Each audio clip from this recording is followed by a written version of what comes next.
much, Thank you so much. I just missed out. Even what we said now would have been recorded is what I believe. That personal connect only will make us learn to that extent. Okay, coming to again. I'll switch on the camera. Let's see how far it is. Fine. Okay, some internet issues might be there, but still. Okay. Our modern society has almost lost the wisdom of our bodies. Needless to say, body has its own wisdom. Only a pain creates. Yeah. Something which I need to really quote from Gurdjieff. George Ivanovich Gurdjieff. Gurdjieff is a person who dare to, I would say, in all these, positive psychology thing.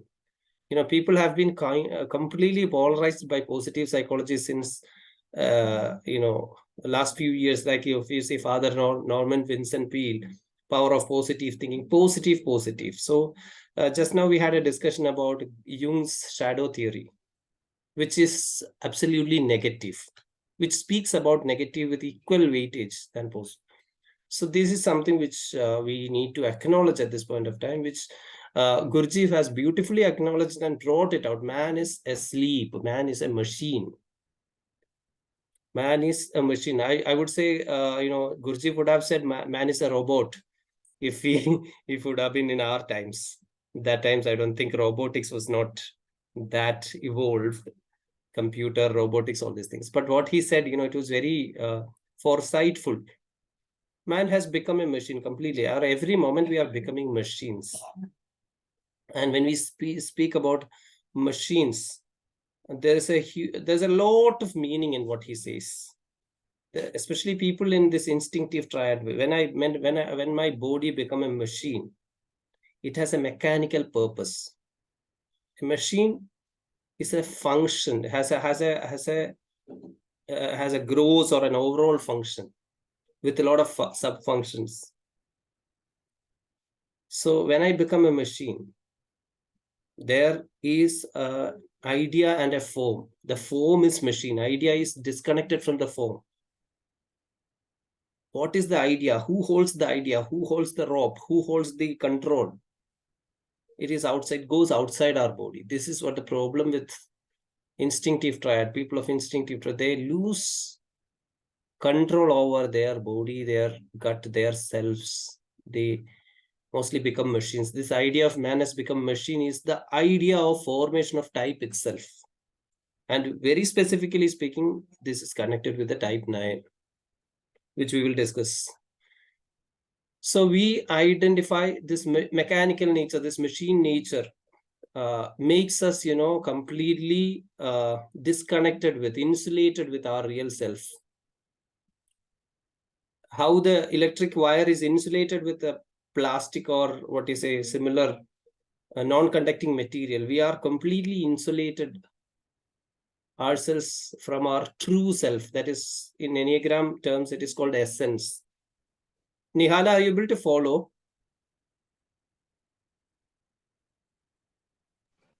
Nihala? Not completely. Okay. Not completely, but I'm please be very very vocal. There's an assignment. Nihala should be speaking throughout.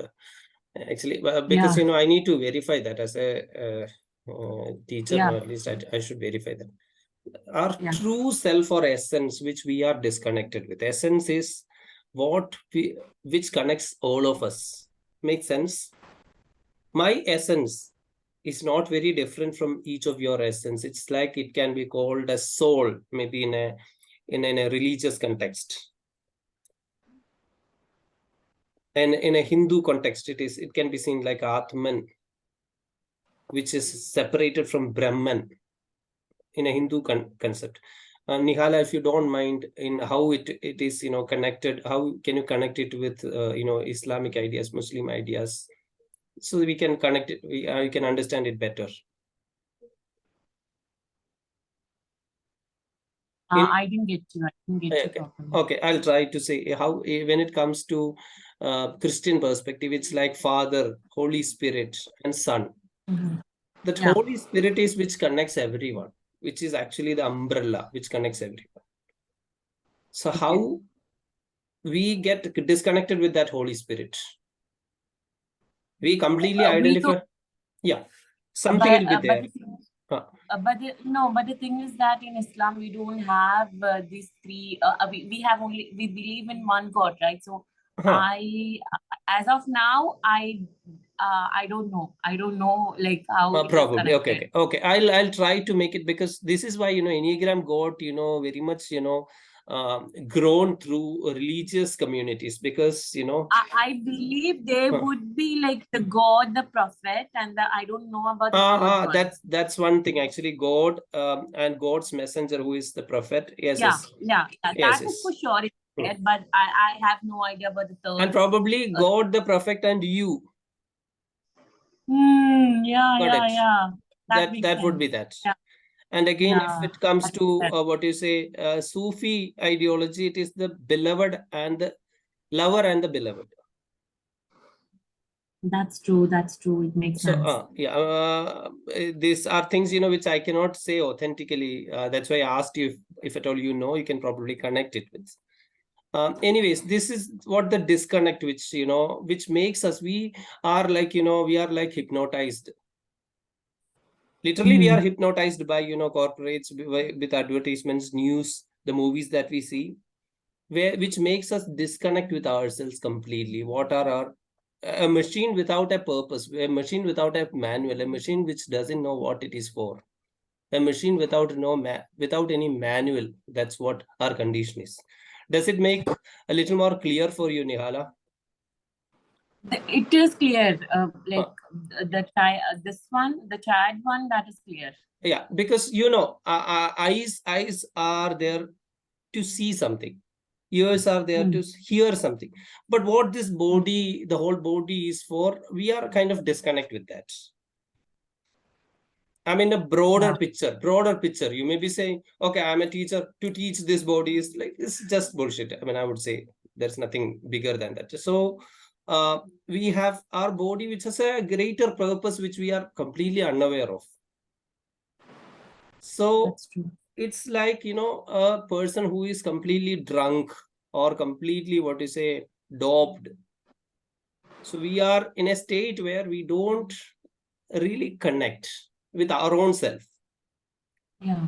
Rather, we are caught up with this. So I think this makes you clear. I cannot, this is very abstract thing. I cannot explain beyond this. This makes it somewhat clear for you, Nihala. This is, I think, perfect. The God, the prophet, and the you. And you.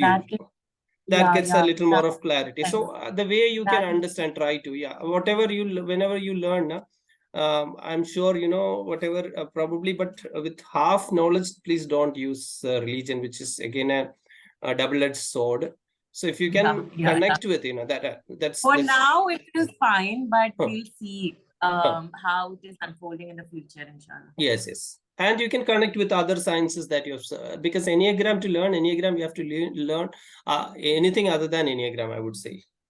Half joke, half truth. Half joke, half truth, But if we learn only Enneagram, we get caught up with, we know our, type, and we religiously live our type throughout the life. That's very true. Like, it's only because I know like some area of NLP, I am able to connect with it. Otherwise, I would have literally mad. I would say I wouldn't have understood a thing about Enneagram if I haven't known the thing. Exactly. Now. This is actually the major. That's why when I did this class, the major challenge is to tell you the trap, because I mean, I don't know. I should say, but I should say this. This is a reality. Many teachers doesn't tell you this thing while teaching, which is the worst part of Enneagram. Which like you pay, and in Malayalam we say kaashu koduthu kadikkunna vattiye medichu. Yeah, that's true. I don't know how to translate in English. By paying money, you got a dog which is going to bite you. Something of that sort, like it becomes what is the non-evolutionary opposite of evolution. What will happen? That will happen to us if we learn. Actually, I was able to accept the dark side that got unfold after learning this, only because I've learned like this. These are my characteristics that I can, I can do better. I know that. Otherwise, I would have gone down the spiral. That's what I think. I think, later on, maybe I have a lot of time constraint. We will do a course on shadow. Shadow we were discussing. Any books, any books available on shadow, which is, you can even watch some videos in YouTube. Shadow integration. Actually, Enneagram is a tool which is very much connected to shadow. We were discussing when you were about to come now. We were discussing shadow only. Even Anita is doing. So Anita, I would suggest please share in one of our sessions now about what work you are doing.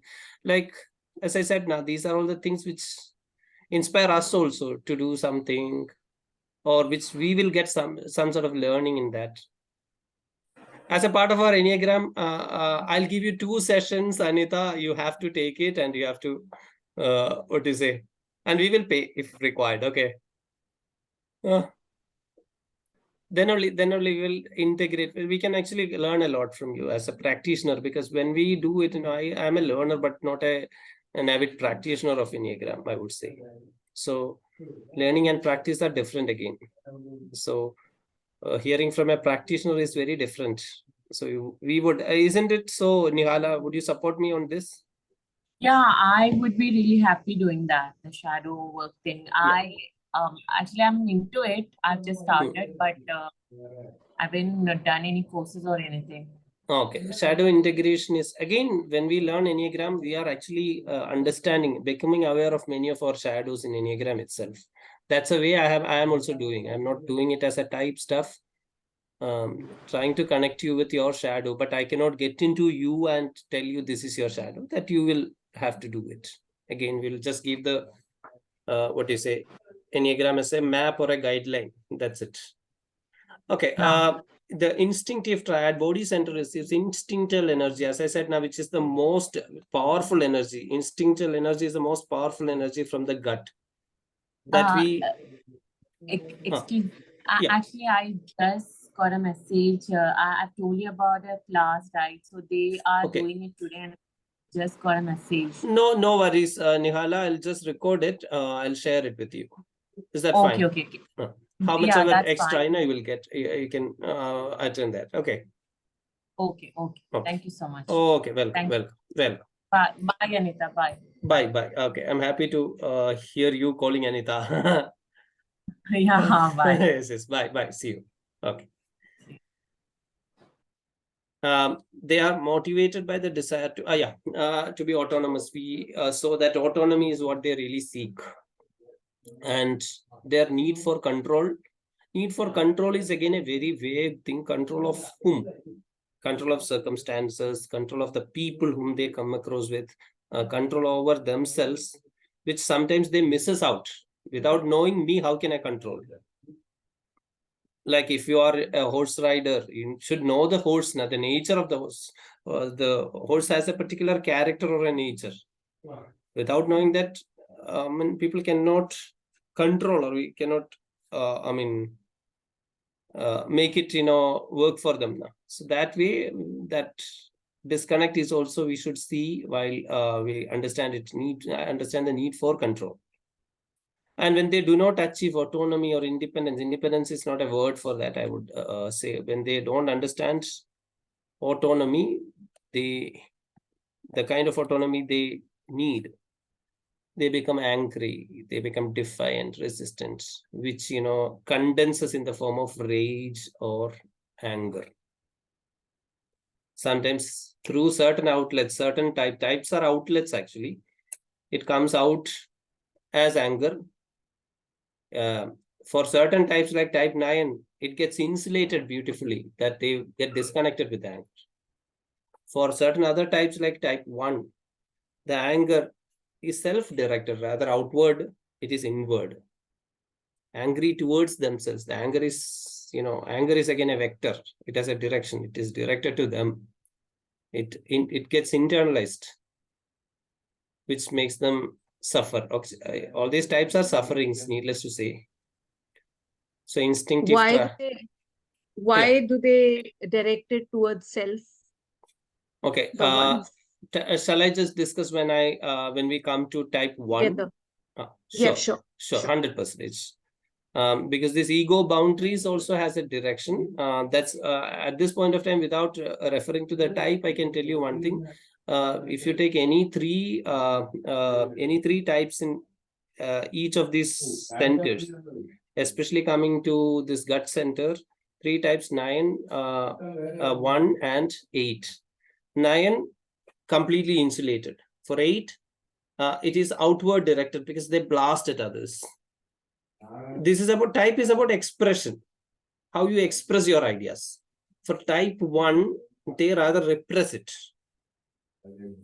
So it's again considering their commonality, that is a gut triad.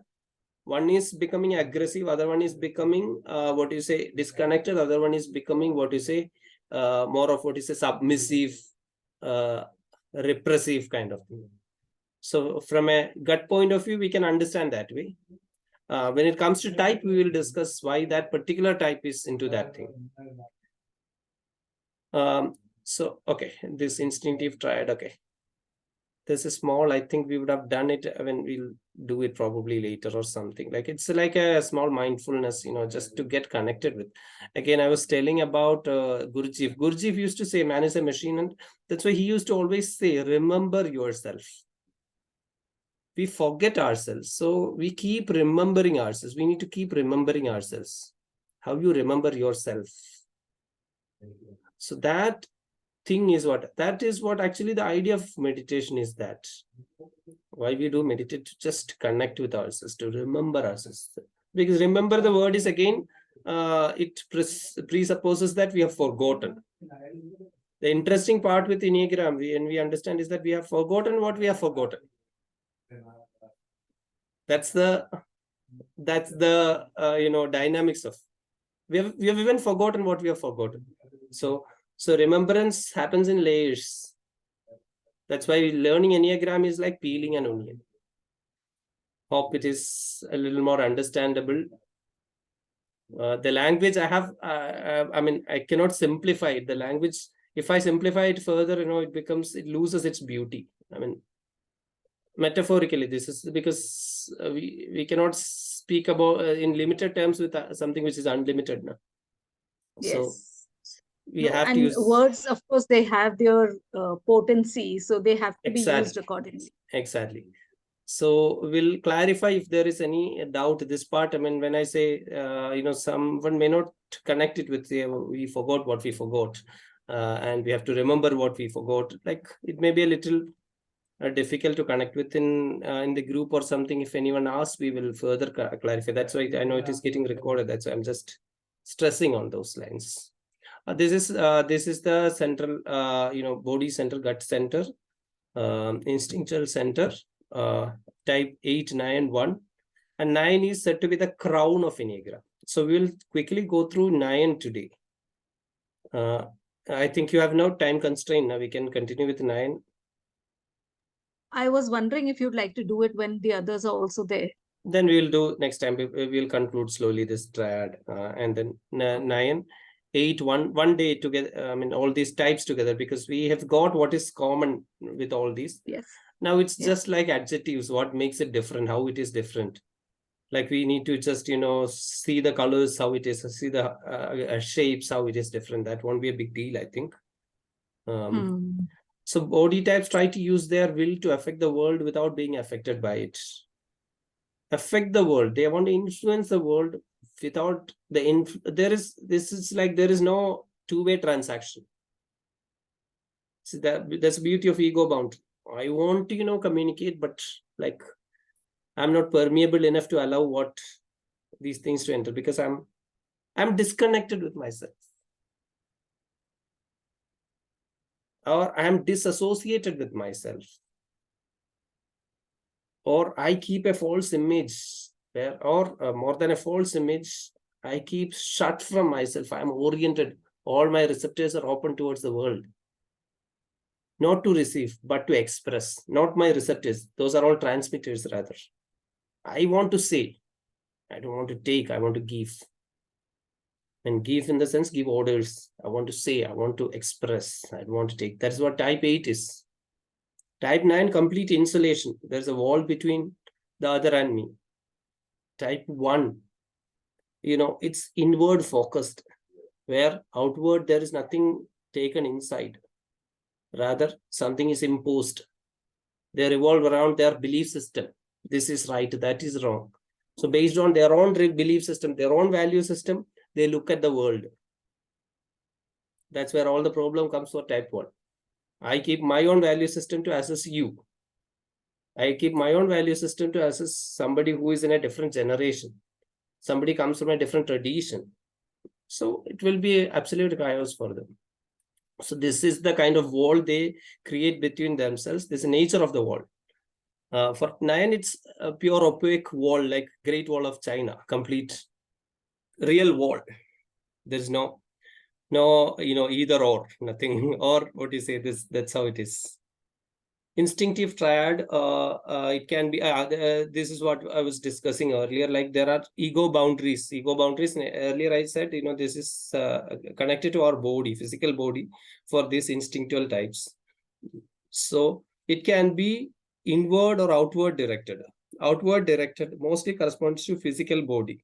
Like when I cut my fingernails or hair, or if a tooth goes off, did you ever feel, sad? Did you ever cry that my hair is cut off, my nails are cut off? We don't feel like losing something, isn't it? So that is not a part of our ego boundary. That's a part of our body, but not a part of our ego boundary. Conversely, some people, possessions considered as a part of themselves. But then, like we can see, we are emotionally, instinctually attached to certain things. If we lose it, we can't bear it, which is not a part of our body at all. No way. So this ego boundary is very complex. It is outward oriented. Hope that is clear. Type 8, their ego boundaries are outward oriented. If we see when it comes to type, we will discuss that. Inward, some of our thoughts, feelings seen as separate from our identity, which is not mine, which is borrowed, which is bought from others, which are identified with others. We receive it, but we don't own it. Example, one person may experience anger as a part of their self, while another will view anger as something alien. Anger is not mine, it's of the other. But I receive and I impose on myself. Type 1. It can be inward and outward for type 9, possibly. We usually believe that ego boundaries correspond to our skin, therefore, with the dimensions of our real bodies, which is not always true. Which we said earlier, like, our bodies are the identification. Doesn't mean completely it is our bodies, because what is in our body, sometimes we don't feel bad about losing it. Be it our nails, hair, whatever. But what is outside our body, absolutely outside our body, and no way, directly connected to our gut, meaning that is not our siblings, that is not our family. I mean, we expand the possibility, or the background of our body, where it came from, how, the family, heredity, everything. If it even beyond that, also things and people become a part of the body, which become inseparable. We always carry around. Yeah, please. Sorry, a question that comes to me is, so there are times we grieve. When we grieve, how do we do that? Because, for example, it says that some people or possessions which are part of ourselves or not part of ourselves, and we grieve the loss of that. So how do we understand it from the perspective of Enneagram? The types. That when it comes to grief, again, it's more of an emotion, because it pops up from the gut to an emotional level, to the heart level. So the outlet is not just gut. Something which is missed is probably what the gut part of it. but it eventually comes out in the form of emotions, a range of emotions, which we name it as grief, which we label it as grief, which is absolutely different for different people. And we, for a common gauging purpose, we use the word grief. So that probably as an integrated complete personality or a persona, when it comes to grief, it may come out of other triads, like heart triad. It could be like in the form of a 4, in the form of the I think less than a minute it says. The form of 4, it comes out maybe. Does it kind of answer your question? Yes. That's where we are not caught up with. That's where you are Yes. not caught up with the type actually. All types are there in us. Correct. In fact, we see the predominance of one, but we also see the others. So the extent to which it is prominent. Exactly. It's all floating actually. We make it fixed. It's all floating. We name it, number it. That's the idea of we anchor it. Actually, we have anchored it. That's a problem with Enneagram as we see it. So instinctive triad, probably this is the last, this one, it may be closed within a minute. Energy of aggression as a key component of their ego structures. The aggressive energy often emerges the powerful sense of rage, an instinctive reaction to